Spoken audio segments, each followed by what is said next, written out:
Sa tingin mo walang makagalaw sa'yo dito? Dahil ano, boss ka?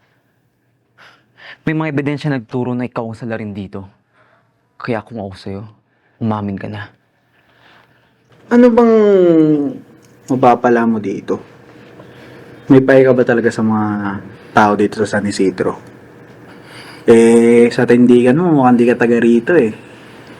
Ginamit mo lang ata tong kaso na to para magbatas ng ramos. Hindi ba't nakakatawa?